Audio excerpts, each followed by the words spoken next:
Hello, here we are again. Portugal managed not to lose, and that's the achievement. And there is not a drop of irony in what I say. There are days like that. Everything goes against you. The Portuguese scored an early goal. It was a fantastically constructed goal. Pedro Neto cross was millimetrical, and Joao Neves scored. He headed the ball in.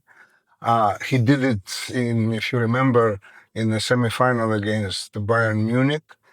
He's 174 centimeters tall, keeping in mind that the central defenders of Congo are Chancellor Mbouda and Alex Tomzebe are above 180 centimeters. Well, that's quite an achievement.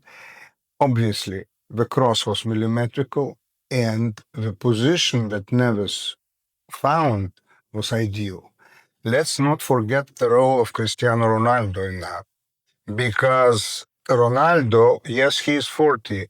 Maybe he is not as quick as he was before, but he has such a reputation that the defenders look more for him than for anyone else in a penalty box. Of course, he distracts, and that gives a possibility for somebody like Neves to score. But what I mean that it was not the day is because to concede a goal on the last second of the first half, it's a goal into the dressing room. And instead of going with a winning mentality, you're winning 1-0 anyway, you're going with a draw 1-1. But you want to win. You want to win the first game in the group. And you know that in this particular group, you have to come first. Because second place is going to be very difficult. It's going to be between England and Croatia. So, the problem of Portugal, in my view, was what we say in Italian, specchiarsi, in a sense that they fell in love with their own beautiful football. Because in my view, humbly, I'll say that I think it's the most talented team in the tournament. Nobody has players like Portugal has in the midfield and even in defense. And their goalkeeper is very, very, very good and very reliable. And Cristiano Ronaldo in front, playing as a center forward, is, as I say, reputation and the physical capability and the instinct. I mean, instinct is something incredibly important. Ronaldo always had it. And now he has it still, because an instinct never dies. Execution does, it becomes slower, but an instinct doesn't. Congo is managed by a fantastic, I would say, in international terms, a fantastic manager, Sébastien Desabre. He's called in Africa, he's dubbed, okay, the White Wizard. The team is incredibly stubborn and incredibly pragmatic. They know their weaknesses, and they play against Portugal, and we saw it on the field. I would say that you cannot judge by the first game what the tournament's future is going to be, or the team's future in a tournament.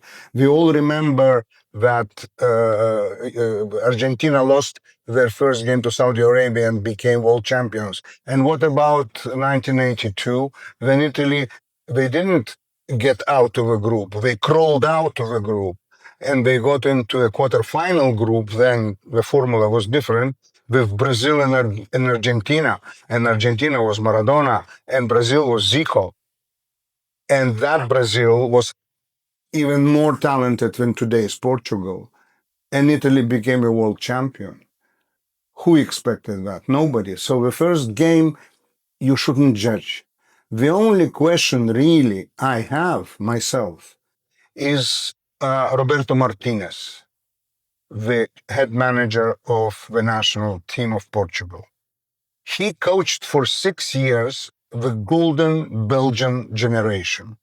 All they achieved is a third place in the World Cup in Russia in 2018. Not a great achievement, really. And I do not believe that Roberto Martinez is capable to pull out all this team can give. And then he's a little bit, in my opinion, he's a little bit too rash, because to finish the game, remembering that you considered the goal in the last second in the first half, and you could repeat the same thing in the second, and finish the game. The four forwards, Conceição on the right, Leao on the left, Ramos and Ronaldo in the middle, with two midfielders, Fernandes and Joao Neves, who are not exactly defensive players. I mean, that's quite risky. And it could have gone another way. And that's why I say that Portugal managed not to lose, and that's a success.